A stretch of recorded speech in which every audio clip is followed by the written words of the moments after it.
and he was placed in this favela, a slum, where this little boy lived 3 doors down from him. Within weeks of his placement there, he was giving, under the guise of giving music lessons to Worley, he was repeatedly raping him, and he had another 12-year-old boy who was vulnerable living in his house, who was also being sexually assaulted. Same shit, different place. Yeah. And when little Worley turned around one morning to his grandmother, who he lived with, and said that he knew how to make love, and she said, "What are you talking about?" He said, "The Padre showed me." And she went to the authorities. The bishop denounced her as a liar. She was ostracised within her community. And he said the family were making it up. He regularly visited the priest 3 doors up, and the family were completely ignored. Donna Elsa, his grandmother, told me that she'd been, and it's an interesting choice of words, excommunicated within her community. So they had cut her off completely. The community had turned on her. Such was the desire to protect and to shut down and to protect the church and the power of the bishop at the time.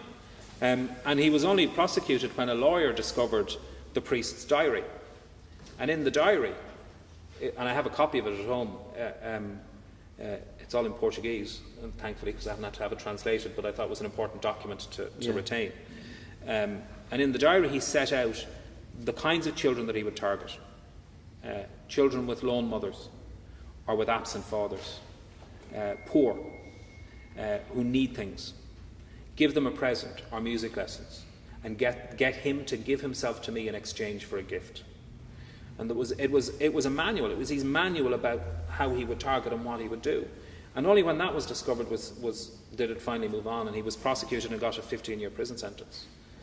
But when I went to meet Worley 2 years after that, and Donna Elsa, the church had come nowhere near Worley. There were some local support services that were giving him help, and we were able to talk about services that they might be able to access and help to find some services. But Worley told me that he wanted to die, and he's 8. Because within the local area he's known as the priest's little wife.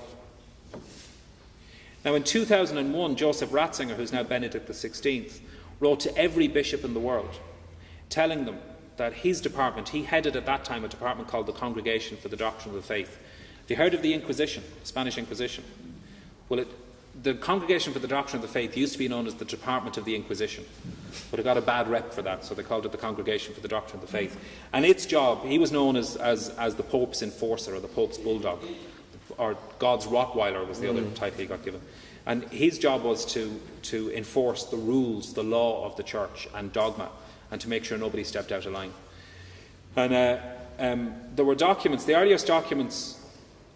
Well, the Ferns Inquiry found a document from 1962 called Crimen Solicitationis, which is the Latin title for it, which it said was the only church policy that existed to show how the sexual abuse of children by priests was to be handled. And it required extraordinary levels of secrecy, people being sworn to under oaths of pontifical secrecy, automatic excommunication if they revealed the information that they'd shared with the church outside of the investigation process, all of that kind of stuff. And Ratzinger wrote to every bishop in the world in 2001, reinforcing that document, but saying that from this point on, every case of sexual abuse that happened anywhere in the world had to be reported to his department, which would continue to have, not have, continue to have, so it already did have, exclusive competence for how these cases were to be handled. So the Vatican and his department, his office, would decide how any case anywhere in the world was to be handled. And this was before Worley's case emerged in 2005. So is it fair to say that you are not confident that the Rottweiler has changed its spots, and that this call to the bishops will not result in much change? Well, I didn't feel hugely encouraged by the statement post the Murphy report, the most recent report, where he said that he shared the sense of outrage, shame and betrayal of many of the faithful in Ireland. Shares the betrayal. He's responsible for it. He's the one who betrayed. It's the institution that he heads that has betrayed the very principles that it's meant to be about, and betrayed so many millions of people worldwide, and hundreds of thousands of children and their families, and whole communities who gave their unquestioned loyalty to him and his institution. So the hypocrisy of that is extraordinary. And now he's talking about, before they used to say that, John Paul II and himself, to various points, have blamed everybody now. Everybody in the world.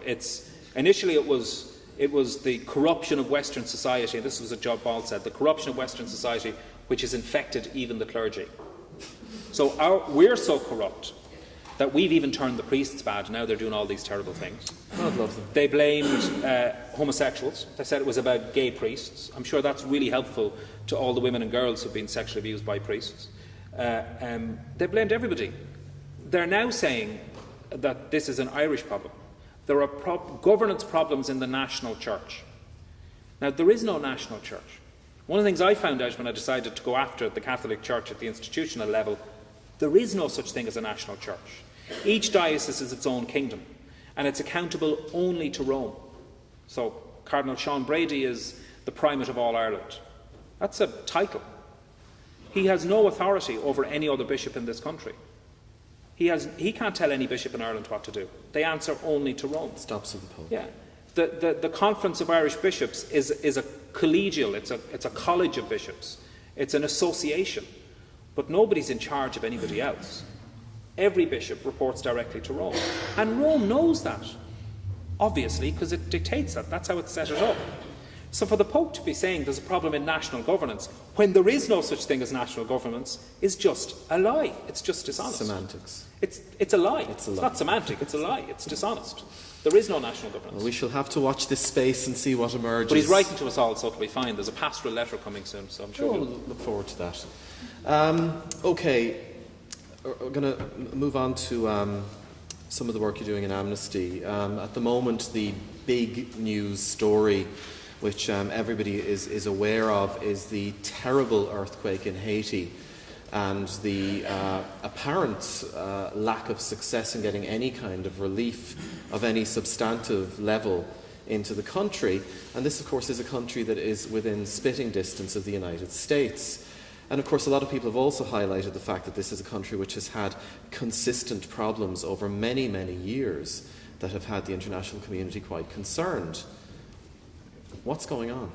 Well, Haiti is the poorest country, not one of, the poorest country in the Western world, and has been for a very, very long time. It's a country with a quite extraordinary history as well. It gained independence in 1804, so over 200 years an independent state. It was the first ever former colonial state that was effectively a post-slavery state. Most of the population are the descendants of slaves who were brought from Africa and found themselves in the Caribbean and in countries like Haiti and the Dominican Republic and other areas. And it was a French colonial dependency, so it was the French who colonised Haiti. And they got their independence, as I said, in 1804. They are very proud of that history and of that achievement, the first black independent state, particularly in the Western world, and very resistant to anything that might be seen as a colonial interference. I think that's, to be benign to world powers, I think that's one part of the dynamic. The other side of it is that they've never aligned themselves with any of the major powers. So, I mean, when you look at a number of countries in that region, most of them are aligned in some way with other powers. So the Dominican Republic, which shares the same island, I mean, it's not an island out on its own, it's part of an island that is shared with the Dominican Republic, has done an awful lot better because of its links with the US and the fact that it's very open to US tourism. Haiti is so staunchly independent that they've stayed out on their own and not allied themselves. Other countries have allied themselves with other world powers. It also had an extraordinarily despotic government. Papa Doc, the Duvalier family, who controlled Haiti for a very long time, for about 30 years, they were brutal. I mean, the level of violence and suppression and oppression and torture and just state-sponsored brutality that was the everyday experience of people in Haiti for those 30 years was extreme. And it's never recovered from that, so it doesn't have a very well-functioning political system or democracy. So that's part of the problem.